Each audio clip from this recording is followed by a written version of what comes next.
Okay, A K. Vajpayee ji, पहला दिन किसके नाम रहा अविश्वास प्रस्ताव पर? आज जो बहस चल रही है भाटी साहब और अतुल लोंढे पाटिल कह रहे हैं कांग्रेस ने जीत लिया आज का पहला दिन, आपकी राय क्या है? ये कल जो सेमीफाइनल की बात की थी, ये अरविंद केजरीवाल ने कहा था। हाँ, और कल जीत गए, आराम से जीत गए। आपसे भी क्वेश्चन आप भी करते कैसे जीतेंगे, मैंने कहा आप चिंता न करिए, ये जीत रहे हैं। देखिए, इसकी लोकसभा में और राज्यसभा में स्ट्रेटजी बनाने की जरूरत बीजेपी को नहीं है। 303 सांसद हैं उनके, और पूरे अलायंस वगैरह मिला दो 352 पहुंच जाते हैं। काहे की स्ट्रेटजी? मोदी जी आएंगे, लास्ट में जो नियम है और परंपरा है उसके हिसाब से बोल के चले जाएंगे और महफिल लूट जाएंगे। ये आप भी कह रहे हो, ये भी कह रहे हैं, सब कह रहे हैं कि बहुत बढ़िया वक्त है।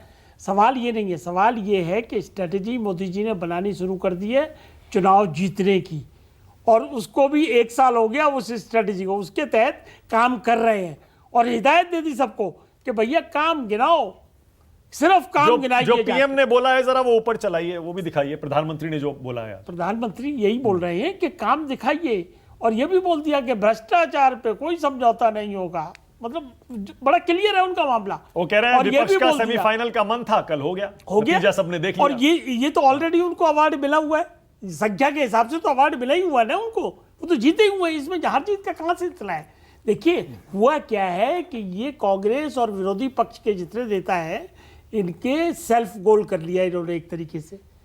इसमें आप आज मैंने देखी है प्रोसीडिंग। अच्छा, आखिरी बॉल पर छक्का मारने की बात प्रधानमंत्री, उसमें स्ट्रेटजी है कि आखिरी दिन बोलेंगे। नहीं, आप समझे नहीं, बीजेपी मतलब राजनीतिक मजे हुए खिलाड़ी है, इसमें कोई दो राय नहीं है।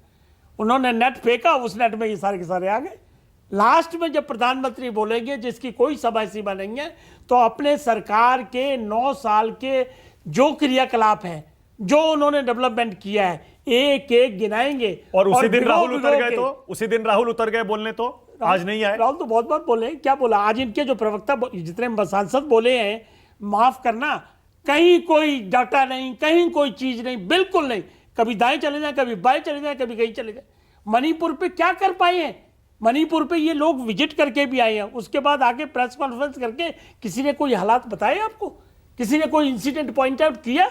देखिए, कहीं कुछ नहीं है। पूरी बाकायदा मीडिया में सब जगह बताया, कौन सा इंसिडेंट? सारे सांसदों ने बताया। वो एक ही इंसिडेंट के अलावा कोई दूसरा इंसिडेंट बताया? बाकायदा उन्होंने बताया। अरे प्लीज अंडरस्टैंड, मैं क्या कह रहा हूँ, कोई स्पेसिफिक इंसिडेंट इन्होंने आके बताया कि वहां ये हालात हो रहे हैं, ये हालात हो रहे हैं? कहीं कुछ नहीं।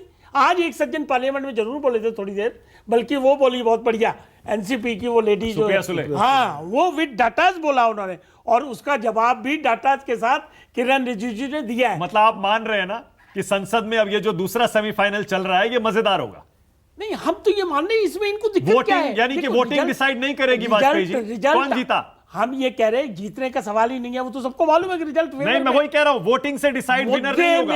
विनर वो होगा जो अच्छे से अपनी बात संसद में रखेगा, फैक्ट्स के साथ रखेगा। अरे कैसे रखेगा? मैं ये कह रहा हूं कैसे रखेगा? जब मोदी जी विद डाटाज बताएंगे कि किसानों को हमने ये दिया, गरीबों को इतने 1000 करोड़ मकान दिए, किसानों को इतने लाखों करोड़ रुपए पैसा दिया, क्या बोलेंगे? हाँ, एक रास्ता नहीं बताएंगे कुछ भी। मणिपुर पे भी देंगे, एक मुद्दे पे अविश्वास प्रस्ताव है, उसमें नहीं बोलेंगे। मणिपुर पे तो 1960 से शुरू होंगे।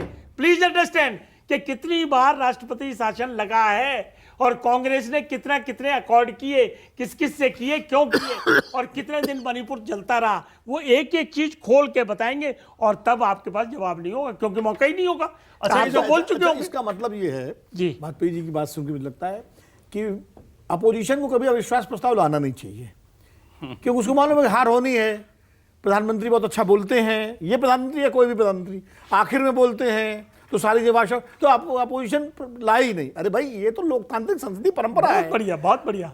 अपोजिशन लाएगा, अपनी बात रखेगा, उसका जवाब सरकार देगी, और प्रधानमंत्री जी देंगे, और जनता के बीच दोनों के संदेश जाएंगे। पिछली बार भी याद करिए, 5 साल पहले जब अविश्वास प्रस्ताव आया था, याद करिए वाजपेयी जी, तब भी सरकार के पास आंकड़ा था, तब भी अविश्वास प्रस्ताव लाया गया, क्योंकि विपक्ष को ऐसा लगा। किसको फायदा हुआ? मेरी बात सुनिए, रुकिए, मैं इसको फिर से शुरू करता हूं। विपक्ष को ऐसा लगा, क्योंकि आपको पता है ये मॉनसून सेशन है, इसके बाद एक आएगा शीतकालीन सत्र, उसके बाद आ जाएंगे चुनाव, 2 सत्र बचे हैं। अब इन 2 सत्रों में 5 साल के या 10 साल के सारे मुद्दे उठाने का इससे अच्छा मौका कब आएगा बताइए? इससे अच्छा मौका हमारे पास भी नहीं है। क्या हम सारे मुद्दों का जवाब विद ब्रीफिंग देंगे, अच्छी बात है। डाटा देंगे। तो यही तो हम डेमोक्रेसी नहीं, है, बात ये है जो जी। आप विनोद जी आप कह रहे हो ना कि अविश्वास प्रस्ताव आना ही नहीं चाहिए, लेकिन नहीं, आप नहीं, हम लेकिन ये कह आप रहे हैं- जवाब देते नहीं, आप कहते रहे वाजपेयी जी। नहीं हम पूरा देते हैं। राहुल हम तो गांधी अभी- ने हम 2 भी साल देने को तैयार पहले जो बैठे। सवाल संसद हम में भी पूछा देने था। को तैयार बैठे हुए, हम भी सब लिख के ले आए। आप सुन तो लो, सवाल तो सुन लो। जी, बताइए। राहुल गांधी ने जो सवाल पूछा था उसका जवाब देने के बजाय आपने कार्रवाई से निकलवा दिया। अडानी कितनी हमने बार कहा मोदी जी के साथ हवाई जहाज में अरे गए, हमने कहा निकलवा दिया। तुरंत के बाद अरे कितनी भैया, बार कोर्ट गए, का मामला, कचहरी और का जिस मामला। देश में गए वहां अरे कितने ठेके उन्हें भाटी मिले। साहब एक सेकंड, भाटी साहब, अरे भाटी 20,000 साहब करोड़ रुपए एक किसके सेकंड, हैं? एक सेकंड, क्या इन सवालों के वो जवाब जो- आ गए? जो- भाटी सब साहब सब- सुनिए। अब आप दे तो जवाब। अरे हम भाटी दे साहब रहे- एक हम दे सेकंड, रहे- एक सेकंड, आप अडानी का नाम ले रहे हैं? यस, शरद पवार आपके साथ ही बैठेंगे? सवाल ये नहीं है। शरद पवार और अडानी की सवाल दोस्ती ये आपको नहीं पता है, है? सवाल को आप घुमाओ मत। कांग्रेस का कैंपेन सवाल अडानी ये के है- खिलाफ पीक पर था। अरे शरद सवाल पवार ये- साहब अडानी से मुलाकात कर रहे थे। मानक जी सवाल ये है कि है- जो सवाल पूछा गया था मानक उसका जी, मुझे जवाब बात आया जवाब नहीं दे रहा है। हूं ना, सवाल ये जवाब है दें। कि इसका पिछले मतलब 9 हमें साल बात में करने देना गलत रोफल से शुरू हो जाएंगे, हाँ। अडानी तक आ जाएंगे। 20,000 करोड़ का कितने बता दो आरोप आप लगाए? किसके 20,000 हैं? का बताइए क्या जो आपके पास? सेल कंपनियों ने कहीं 20,000 करोड़ रुपए कुछ भेजा नहीं है, अगर वो हो, किसका है? अगर हो तो ये अभी दिखाए ना, चल रही है, दिखाएंगे। विनोद जी, विनर कैसे तय होगा? कमाल कर रहे हो। अविश्वास प्रस्ताव में कौन जीत के निकला? सिर्फ आंकड़ों से तय होगा, जैसे दिल्ली बिल पर ये बीजेपी या वाजपेयी जी कह रहे हैं, या फिर उसको अपने मुद्दे किसने ढंग से रखे और जनता को कौन कन्विंस कर पाए? देखिए ऐसा है कि दरअसल जनता हम सब मतलब हमें वही वक्ता अच्छा लगता है जो वो बोलता है जो हम बोलना चाहते हैं, सुनना चाहते हैं। ईमानदारी की बात तो ये है। अगर हमको मोदी जी अच्छे लगते हैं या बीजेपी के माइंडेड में हूं तो मुझे बीजेपी के सारे वक्ता अच्छे लगेंगे। अगर मैं विपक्ष माइंडेड हूं तो विपक्ष सारे वक्ता अच्छे लगेंगे। इसलिए इसमें भी बहुत डिवीजन है। लेकिन इससे मतलब ओपिनियन चेंज नहीं होता है। ओपिनियन बहुत ही कम चेंज होता है इन चीज़ों से, क्योंकि जाहिर है एक नैरेटिव दोनों तरफ से सेट होते हैं और जो कई बार जो पक्ष दोनों पक्ष की वक्ताओं में की बातों में दम भी होता है। मान लीजिए जैसे आज निशिकांत दुबे ने बहुत सारी चीज़ें बोली, हालांकि उन्होंने मणिपुर में नहीं बोला, लेकिन उन्होंने जो तथ्य रखे वो तथ्य हैं, वो तथ्य हैं जो सारे। उसमें कोई ये नहीं कह सकता साहब ये तथ्य जो है गलत है या वो पब्लिक डोमेन में है। ऐसे ही जो है गौरव गोगोई ने जो बोला उसमें भी तथ्य हैं, मानक। वो भी पब्लिक डोमेन में है। तो मुझे असली देखिए संसद के अंदर नंबर से ही जीत हार तय होती है, नंबर। और दूसरी बात यह है कि मार्जिन, और आखिर में लोग यही होता है। देखिए मीडिया भी हेडलाइन नहीं बनाएगा कि जीती सरकार, जीता वो, और फिर प्रधानमंत्री एक बार भारी साबित हुए, तो ये सब हेडलाइंस बनेंगी।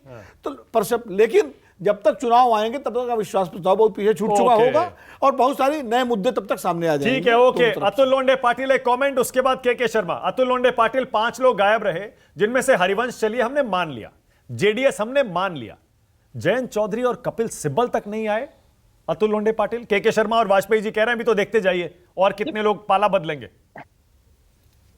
डिंपल यादव जी ने आज लोकसभा में जो कहा है उसमें सारे जवाब पे है। लेकिन एक बात, प्रधानमंत्री जी मोदी का 2019 का जो बात है और 2023 की जो बात है में अंतर यह है कि भ्रष्टाचार से वो कोई समझौता नहीं करेंगे, सबको अपने पार्टी में ले लेंगे, निरमा वॉशिंग पाउडर मशीन में डाल देंगे, उधर से भ्रष्टाचार से कोई समझौता नहीं, सारे उनके पार्टी में आ जाएंगे। तो ये बात है।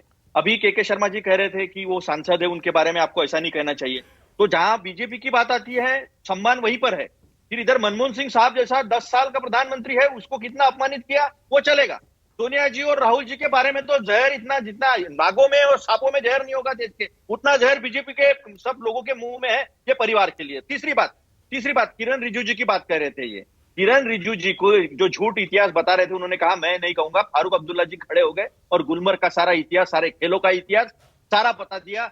अगर इनमें थोड़ी भी सच्चाई होती तो बात ये सही कहते। सौगत राय ने क्या कहा कि मैं निशिकांत दुबे की झूठ की बात नहीं कहूंगा। ओके, के शर्मा, वो झूठ बोल रहे हैं, के शर्मा आपको इतिहास को झूठ बता रहे हैं। के शर्मा आपका उसकी बात टाइम है, नहीं बोलिए, करूंगा, जवाब संसद में खड़े होके बोला है। के शर्मा।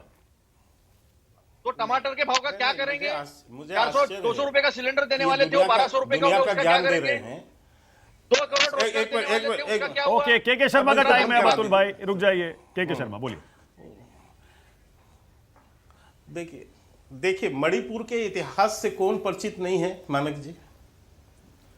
यही 96 नरसिंहा राव जी की सरकार में नागा और कुकी के बीच में किस तरह का जाति हिंसा हुआ और कम से कम 900 से ज्यादा लोगों की हत्याएं हुई। इसी यूपीए सरकार के दौरान में 10 साल में यूपीए सरकार के दौरान में कम से कम 700 से ज्यादा हत्याएं हुई हैं वहां पर। और आपको पता है कितना ब्लॉकेज होता था? 6-6 महीने के लिए मणिपुर कट जाता था उससे। लोग वहां पेट्रोल नहीं पहुंचते थे, वहां पर खाना नहीं पहुंचता था, रसद नहीं पहुंचता था। उस समय भी तो राहुल गांधी थे, सोनिया गांधी थी। ये कभी गए वहां पर? ये कभी पहुंचे मणिपुर के लोगों के बीच? के शर्मा, आज पहला एक दिन राजेश कौन जीता? पायलट जो राज्य मंत्री बहस का थे, पहला दिन कौन जीता? 98। सुन लीजिए, एक मिनट सुनिए सर। इसमें जीत ये देखिए क्या है, ये लोकतंत्र है सर, ये लोकतंत्र है। सदन जो है बहस की जगह है, ये भी पक्ष रखेंगे, हम भी पक्ष रखेंगे। इसमें जीत हार का फैसला जनता करेगी, जो पिछले 2 बार से कर रही है। और तीसरी बार क्या होगा, ये भी आप लोगों के बहुत से आकलन है, तो इससे कोई फर्क नहीं है हमें। मैं आपको बताता हूं इनकी मजबूरी क्या थी अविश्वास प्रस्ताव की। इनकी मजबूरी, एक तो ठीक कह रहे प्रधानमंत्री जी कि इनको टटोलना है कि साथ कौन साथ है कौन नहीं है, लेकिन उससे भी अलग एक और बात बताता हूं। ये चने की झाड़ में, ये अरुण जेटली साहब कहा करते थे, ये चने की झाड़ में तो चढ़ जाते हैं पर उतरने का रास्ता नहीं समझ में आता इनको। इन्होंने पूरा सत्र तो चिल्लाया, चलने नहीं दिया। बाद में इनको पल्ले नहीं पड़ा कि जो हम कह रहे हैं वो तो हो ही नहीं सकता। अतुल लोंडे पाटिल 20 तो फिर सेकंड इनको क्या क्या है, दिखा रहे हैं, क्यों दिखा रहे हैं? 20 सेकंड। यही एक मिनट देखो, यही- 267 में चर्चा यही नहीं कर चीज- रहे। 267 की चर्चा से भागने वाला प्रधानमंत्री अविश्वास प्रस्ताव को इसलिए मान्य करता है क्योंकि आखिरी में मैं बात कहूंगा और बात कह के भाग जाऊंगा संसद से। तो ये देश के सामने सच्चाई तो आ ही गई है।